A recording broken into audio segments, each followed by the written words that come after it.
Chapter 9. Wayfarers All. The water rat was restless, and he did not exactly know why. To all appearance the summer's pomp was still at fullest height, and although in the tilled acres green had given way to gold, though rowans were reddening, and the woods were dashed here and there with a tawny fierceness, yet light and warmth and colour were still present in undiminished measure, clean of any chill premonitions of the passing year. But the constant chorus of the orchards and hedges had shrunk to a casual eve song from a few yet unwearied performers. The robin was beginning to assert himself once more, and there was a feeling in the air of change and departure. The cuckoo, of course, had long been silent, but many another feathered friend, for months a part of the familiar landscape and its small society, was missing too, and it seemed that the ranks thinned steadily day by day. Rat, ever observant of all winged movement, saw that it was taking daily a southing tendency, and even as he lay in bed at night he thought he could make out, passing in the darkness overhead, the beat and quiver of impatient pinions, obedient to the peremptory call. Nature's grand hotel has its season, like the others. As the guests one by one pack, pay, and depart, the seats at the table d'hôte shrink pitifully at each succeeding meal. As suites of rooms are closed, carpets taken up, and waiters sent away, those boarders who are staying on, in pension, until the next year's full reopening, cannot help being somewhat affected by all the flittings and farewells, this eager discussion of plans, routes, and fresh quarters, this daily shrinkage in the stream of comradeship. One getting unsettled, depressed, and inclined to be querulous. Why this craving for change? Why not stay on quietly here, like the rest of us, and be jolly? You don't know this hotel out of the season, and what fun we have among ourselves, we fellows who remain and see the whole interesting year out. All very true, no doubt, the others always reply. We quite envy you, in some other year perhaps, but just now we have engagements, and there's this bus at the door, our time is up. So they depart, with a smile and a nod, and we miss them and feel resentful. The rat was a self-sufficing sort of animal, rooted to the land, and whoever went, he stayed. Still, he could not help noticing what was in the air, and feeling some of its influence in his bones. It was difficult to settle down to anything seriously, with all this flitting going on, leaving the water side where rushes stood thick and tall in a stream that was becoming sluggish and low. He wandered countrywards, crossed a field or two of pasturage already looking dusty and parched, and thrust into the great realm of wheat, yellow, wavy, and murmurous, full of quiet motion and small whisperings.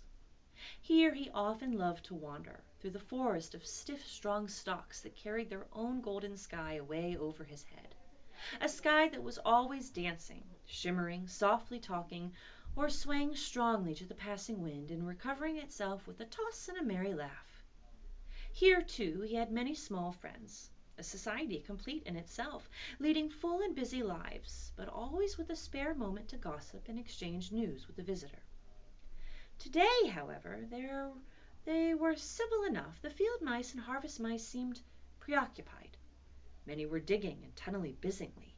Others, gathered together in small groups, examined plans and drawings of small flats, stated to be desirable and compact, and situated conveniently near the stores. Some were hauling out dusty trunks and dress baskets. Others were already elbow-deep packing their belongings, while everywhere piles and bundles of wheat, oats, barley, beast nuts, and nuts lay about ready for transport. "Oh, here's old Ratty!" they cried as soon as they saw him. "Come and bear a hand, Rat, and don't stand about idle." "What sort of games are you up to?" said the water rat severely. "You know it isn't time to be thinking of winter quarters yet. Not by a long way." "Oh, yes, we know that," explained a field mouse rather shamefacedly. "But it's always as well to be in good time, isn't it? We really must get all the furniture and baggage and stores moved out of this before those horrid machines begin clicking round the fields, and then, you know, the best flats get picked up so quickly nowadays, and if you're late you have to put up with anything, and they'd want such a lot of doing up, too, before they're fit to move into. Of course, we're early, we know that, but we're only just making a start." "Oh, bother starts," said the rat. "It's a splendid day. Come for a row, or a stroll along the hedges, or a picnic in the woods, or something." "Well, I think not today, thank you," replied the field mouse hurriedly. "Perhaps some other day, when we've more time." The rat, with a snort of contempt, swung round to go, tripped over a hat box, and fell, with undignified remarks. Oh, "If people would be more careful," said a field mouse rather stiffly, "and look where they're going, people wouldn't hurt themselves and forget themselves. Mind that hold-all, rat. You better sit down somewhere, and in an hour or two we may be more free to attend to you." "You won't be free, as you call it, much this side of Christmas, and I can see that," retorted the rat grumpily, as he picked his way out of the field. He returned somewhat despondently to his river again, his faithful, steady-going old river, which never packed up, flitted, or went into winter quarters. In the osiers where fringed the bank he spied a swallow sitting. Presently it was joined by another, and then by a third, and the birds, fidgeting restlessly on their bough, talked together earnestly and low. "What, already?" said the rat, strolling up to them. "What's the hurry? I call it simply ridiculous." "Oh, we're not off yet, if that's what you mean," replied the first swallow. "We're only making plans and arranging things, talking it over, what route we're taking this year and where we'll stop, and, so on. That's half the fun." "Fun," said the rat. "Now, that's just what I don't understand. If you've got to leave this pleasant place, and your friends who will miss you, and your snug homes that you've just settled into, why, when the hour strikes, I've no doubt you'll go bravely, and face all the trouble and discomfort and change and newness, and make believe that you're not very unhappy. But to want to talk about it, or even think about it, till you really need—" "Oh, no, you don't understand naturally," said the second swallow. "First we feel it stirring within us, a sweet unrest. Then back come the recollections one by one, like homing pigeons. They flutter through our dreams at night. They fly with us in our wheelings and circlings by day. We hunger to inquire of each other, to compare notes and assure ourselves that it was all really true, as one by one the scents and sounds and names of long-forgotten places come gradually back and beckon to us." "Couldn't you stop on for just this year?" suggested the water rat wistfully. "We'll all do our best to make you feel at home. You've no idea what good times we have here while you are far away." "I tried stopping on one year," said the third swallow. "I'd grown so fond of the place that when the time came I hung back and let the others go on without me. For a few weeks it was all well enough, but afterwards, the weary length of the nights, the shivering, sunless days, the air so clammy and chill, and not an insect in the acre of it. No, it was no good. My courage broke down, and one cold, stormy night I took wing, flying well inland on account of the strong easterly gales. It was snowing hard as I beat through the passes of the great mountains, and I had a stiff fight to win through. But never shall I forget the blissful feeling of the hot sun again on my back as I sped down to the lakes that lay so blue and placid below me, and the taste of my first fat insect. That past was like a bad dream. The future was all happy holiday as I moved southwards week by week, easily, lazily, lingering as long as I dared, but always heeding the call. No, I had my warning. Never again did I think of disobedience." "Ah, yes, the call of the south, twittered the other two dreamily. "Its songs, its hues, its radiant air. Oh, do you remember?" And, forgetting the rat, they slid into passionate reminiscence, while he listened fascinated, and his heart burned within him. In himself, too, he knew that it was vibrating at last, that chord hitherto dormant and unsuspected. The mere chatter of these southern-bound birds, their pale and second-hand reports, had yet power to awaken this wild new sensation and thrill him through and through with it. What would one moment of the real thing work in him? One passionate touch of the real southern sun, one waft of the authentic odor. With closed eyes he dared to dream a moment in full abandonment, and when he looked again the river seemed steely and chill, the green fields gray and lightless. Then his loyal heart seemed to cry out on his weaker self for its treachery. "Well, why do you ever come back, then, at all?" he demanded of the swallows jealously. "What do you find to attract you in this poor, drab little country?" "And do you think," said the first swallow, that the other call is not for us too in its due season? The call of lush meadow grass, wet orchards, warm, insect-hunted ponds, of browsing cattle, of hay-making, and all the farm buildings clustering round the house of the perfect Eves? Do you suppose, asked the second one, that you are the only living thing that craves with a hunger longing to hear the cuckoo's notes again? In due time, said the third, we shall be homesick once more for quiet water lilies swaying on the surface of an English stream. But today all that seems pale and thin and very far away. Just now our blood dances to other music. They fell a-twittering among themselves once more, and this time their intoxicating babble was of violet seas, tawny sands, and lizard-hunted walls. Restlessly the rat wandered off once more, climbed the slope that rose gently from the north bank of the river, and lay looking out towards the great ring of downs that barred his vision further southward. His simple horizon here through, his mountains of the moon, his limit beyond which lay nothing he had cared to see or to know. Today, to him gazing south with newborn needs stirring in his heart, the clear sky over their long, low outlines seemed to pulsate with promise. Today, the unseen was everything, the unknown the only real fact of life. On this side of the hills was now the real blank, on the other lay the crowded and colored panorama that his inner eye was seeing so clearly. What seas lay beyond, green, leaping, and crested! What sun-bathed coasts along which the white villas glittered against the olive woods! What quiet harbors thronged with gallant shipping bound for purple islands of wine and spice, islands set low in languorous waters! He rose and descended riverwards once more, then changed his mind and sought the side of the dusty lane. There, laying half buried in the thick, cool underhedge tangle that bordered it, he could muse on the metalled road and all the wondrous world that it led to, on all the wayfarers, too, that might have trodden it, and the fortunes and adventures that had gone beyond to seek or found unseeking, out there in the beyond. Footsteps fell on his ear, and the figure of one that walked somewhat wearily came into view, and he saw that it was a rat, and a very dusty one.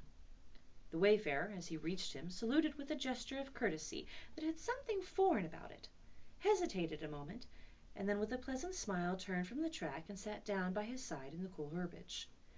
He seemed tired, and the rat let him rest unquestioned, understanding something of what was in his thoughts, knowing too the value all animals attach at times to mere silent companionship, when the weary muscles slacken and the minds mark true. The wayfarer was lean and keen-featured, and somewhat bowed at the shoulders. His paws were thin and long, his eyes much wrinkled at the corners, and he wore small gold earrings in his neatly set, well-shaped ears. His knitted jersey was of a faded blue, his breeches, patched and stained, were based on a blue foundation, and his small belongings that he carried were tied up in a blue cotton handkerchief. When he had rested a while, the stranger sighed, snuffed the air, and looked about him. "That was clover, that warm whiff on the breeze," he remarked, "and those are cows we hear cropping the grass behind us and blowing softly between mouthfuls. There is a sound of distant reapers, and yonder rises a blue line of cottage smoke against the woodland. The river runs somewhere close by, for I hear the call of a moorhen, and I see by your build that you're a freshwater mariner. Everything seems asleep, and yet going on all about the time. It's a goodly life that you lead, friend, no doubt the best in the world, if only you were strong enough to lead it." "Yes, it's the life, the only life to live," responded the water rat dreamily, and without his usual wholehearted conviction. "I did not exactly say that," replied the stranger cautiously, "but no doubt it's the best. I've tried it, and I know, and because I've just tried it, 6 months of it, and know it's the best, here I am, footsore and hungry, tramping away from it, tramping southward, following that old call, back to the old life, the life which is mine and which will not let me go." "Is it, then, yet another of them?" mused the rat. "And where have you just come from?" he asked. He hardly dared to ask where he was bound for. He seemed to know the answer only too well. "A nice little farm," replied the wayfarer briefly, "up along in that direction. He nodded northwards. Never mind about it. I had everything I could want, everything I had any right to expect of life, and more, and here I am. Glad to be here all the same, though, glad to be here. So many miles further on the road, so many hours nearer to my heart's desire. His shining eyes held fast to the horizon, and he seemed to be listening for some sound that was wanting from the inland acreage, vocal as it was with the cheerful music of pasturage and farmyard. You are not one of us, said the water rat, not yet a farmer, nor even, I should judge, of this country. Right, replied the stranger. I am a seafaring rat, I am, and the port I originally hail from is Constantinople, though I'm a sort of foreigner there too, in a manner of speaking. You will have heard of Constantinople, friend, a fair city and an ancient and glorious one, and you may have heard too of Sigrid, King of Norway, and how he sailed thither with 60 ships, and how he and his men rode up through the streets all canopied in their honour with purple and gold, and how the emperor and empress came down and banqueted with him on board his ship. When Sigrid returned home, many of his northermen remained behind and entered the emperor's bodyguard, and my ancestor, a Norwegian born, stayed behind too, with the ships that Sigurd gave the emperor. Seafarers we have ever been, and no wonder. As for me, the city of my birth is no more my home than any pleasant port between there and the London River. I know them all, and they know me. Set me down on any of their quays or foreshores, and I am home again. I suppose you go great voyages, said the water rat with growing interest. Months and months out of sight of land, and provisions running short, and allowance just to water, and your mind communing with the mighty ocean, and all that sort of thing. By no means, said the sea rat frankly. Such a life as you describe would not suit me at all. I'm in the coasting trade, and rarely out of sight of land. It's the jolly times on shore that appeal to me as much as any seafaring. Oh, those southern seaports, the smell of 'em, the riding lights at night, the glamour. Well, perhaps you have chosen the better way, said the water rat, but rather doubtfully. Tell me something of your coasting, then, if you have a mind to, and what sort of harvest an animal of spirit might hope to bring home from it to warm his later days with gallant memories by the fireside. For my life, I confess to you, feels to me today somewhat narrow and circumscised. My last voyage, began the sea rat, that landed me eventually in this country, bound with high hopes, for my inland farm will serve as a good example of any of them, and indeed as an epitome of my highly coloured life. Family troubles, as usual, began it. The domestic storm cone was hoisted, and I shipped myself on board a small trading vessel bound for Constantinople, by classic seas whose every wave throbs with a deathless memory, to the Grecian island in the Levant. Those were golden days and balmy nights, in and out of harbour all the time, old friends everywhere, sleeping in some cool temple or ruined cistern during the heat of the day, feasting and song after sundown, under great stars set in a velvet sky. Thence we turned and coasted up the Arctic, its shores swimming in an atmosphere of amber, rose, and aquamarine. We lay in wide landlocked harbours. We roamed through ancient and noble cities, until at last one morning, as the sun rose royally behind us, we rode into Venice down a path of gold. Oh, Venice is a fine city, wherein a rat can wander with ease and take his pleasure.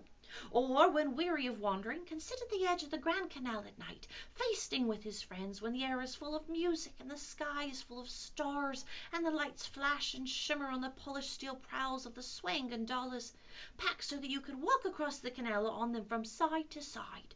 And then the food. Do you like shellfish?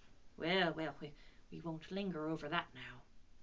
He was silent for a time, and the water rat, silent too and enthralled, floated on dream canals and heard a phantom song pealing high between vaporous, grey, wave-lapped walls.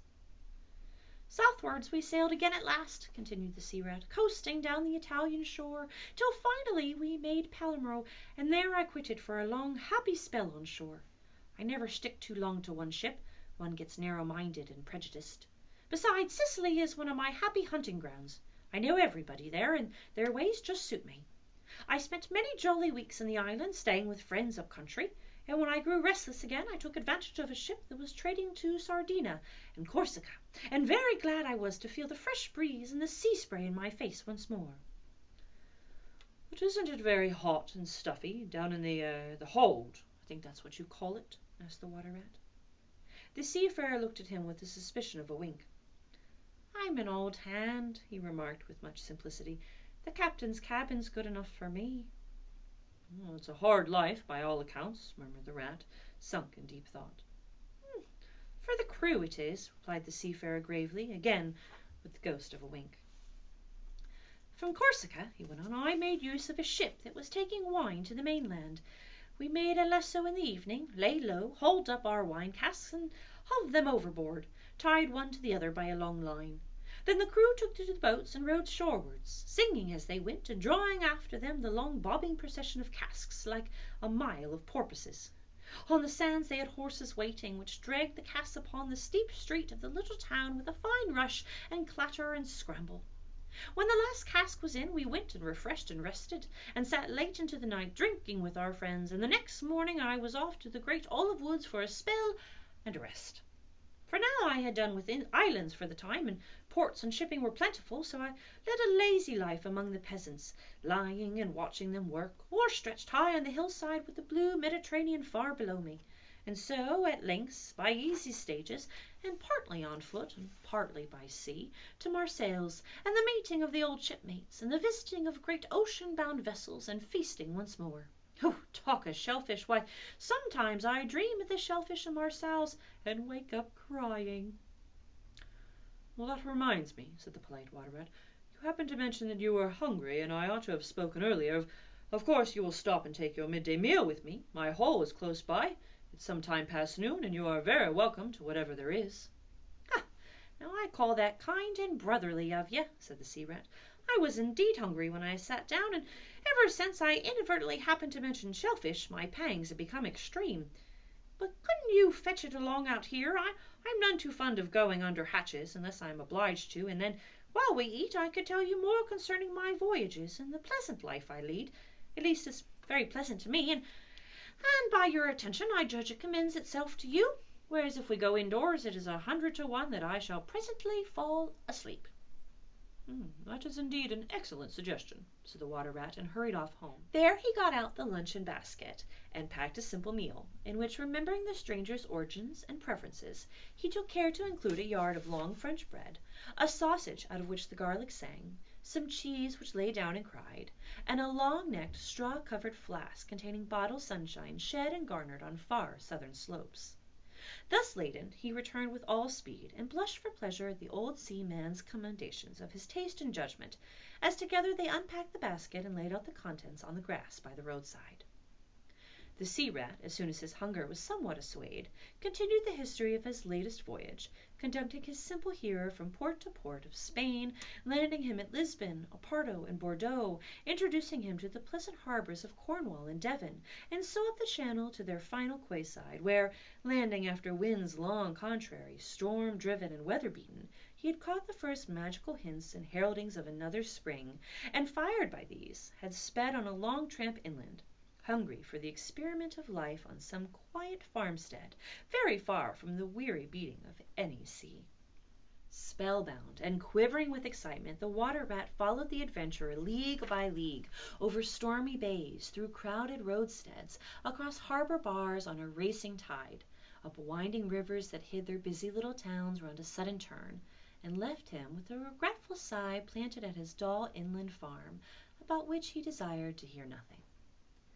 But this time their meal was over, and the seafarer, refreshed and strengthened, his voice more vibrant, his eyes lit with a brightness that seemed caught from some far-away sea-beacon, filled his glass with the red and glowing vintage of the south, and leaning towards the Water Rat, compelled his gaze and held him, body and soul, while he talked.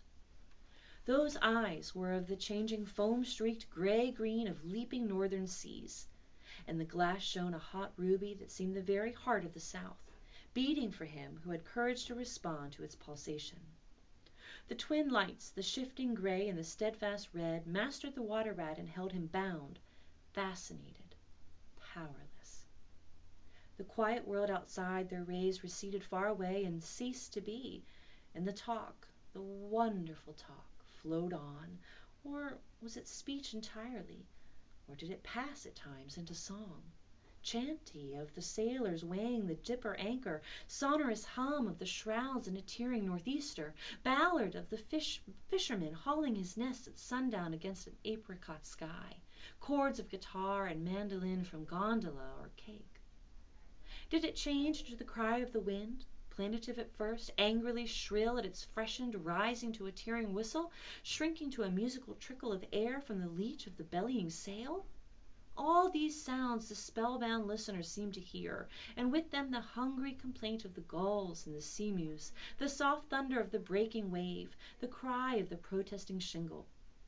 Back into speech again it passed, and with beating heart he was following the adventures of a dozen seaports, the fights, the escapes, the rallies, the comradeship, the gallant undertakings, or he searched an island for treasure, fished in still lagoons, and dozed day-long on warm white sand. Of deep-sea fishing he heard tell in mighty silver gatherings of the mile-long net, of sudden perils, noise of breakers on a moonless night, or the tall bows of the great liner taking shape overhead through the fog, of the merry homecoming, the headland rounded, the harbor lights opened out, the groups seen dimly on the quay, the cheery hail, the splash of the hawser, the trudge up the steep little street towards the comforting glow of red curtain windows. Lastly, in his waking dream it seemed to him that the adventurer had risen to his feet, but was still speaking, still holding him fast with his sea-green eyes. "And now," he was softly saying, "I take to the road again, holding on southwestwards for many a long and dusty day, till at last I reach the little grey sea town I know so well, that clings along one steep side of the harbour. There, through dark doorways, you look down flights of stone steps, overhung by great pink tufts of valerian and ending in a patch of sparkling blue water. The little boats that lie tethered to the rings and sections of the old sea-wall are gaily painted as those I clambered in and out of in my childhood. The salmon leap on the flood tide, schools of mackerel flash and pass past quay-sides and foreshores, and by the window the great vessels glide night and day up to their moorings or forth to the open sea. There, sooner or later, the ships of all seafaring nations arrive, and there, at its destined hour, the ship of my choice will let go its anchor. I shall take my time, I shall tarry and bide, till at last the right one lies waiting for me, warped out into midstream, loaded low, her bowsprit pointing down harbour. I shall slip on board, by boat or along hacer, and then one morning I shall wake up to the song and tramp of the sailors, the clink of the capstan, and the rattle of the anchor chain coming merrily in. We shall break out the jib and the foresail, the white houses on the harbour side will glide slowly past us as she gathers steering way, and the voyage will have begun. As she forges towards the headland she will clothe herself with canvas, and then, once outside, the sounding slap of great green seas as she heels to the wind pointing south.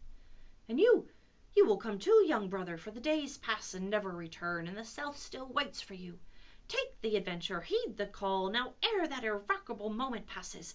'Tis but a banging of the door behind you, a blithersome step forward, and you are out of the old life and into the new. Then some day long hence, jog home here if you will, when the cup has been drained and the play has been played, and sit down by your quiet river with a store of goodly memories for company. You can easily overtake me on the road, for you are young and I am aging, and go softly. I will linger and look back, and at last I will surely see you coming, eager and light-hearted, with all the south in your face." The voice died away and ceased, as an insect's tiny trumpet dwindles swiftly into silence, and the water-rat, paralyzed and staring, saw at last but a distant speck of the white surface of the road. Mechanically he rose and proceeded to repack the luncheon basket, carefully and without haste. Mechanically he returned home, gathered together a few small necessities and special treasures he was fond of, and put them in a satchel, acting with slow deliberation, moving about the room like a sleepwalker, listening ever with parted lips. He swung the satchel over his shoulder, carefully selected a stout stick for his wayfaring, and with no haste, but with no hesitation at all, he stepped across the threshold just as Mole appeared at the door. "Why, where are you off to, Ratty?" asked the Mole in great surprise, grasping him by his arm. "Going south, with the rest of them," murmured the rat in a dreamy monotone, never looking at him. "Seawards first, and then on shipboard, and so to the shores that are calling me." He pressed resolutely forward, still without haste, but with dogged fixity of purpose.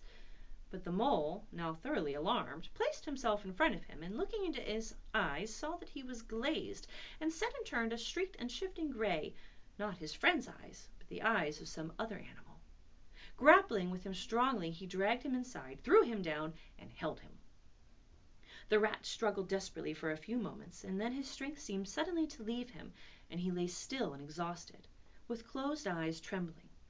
Presently the mole assisted him to rise and placed him in a chair, where he sat collapsed and shrunken into himself, his body shaken by a violent shivering, passing in time into a hysterical fit of dry sobbing.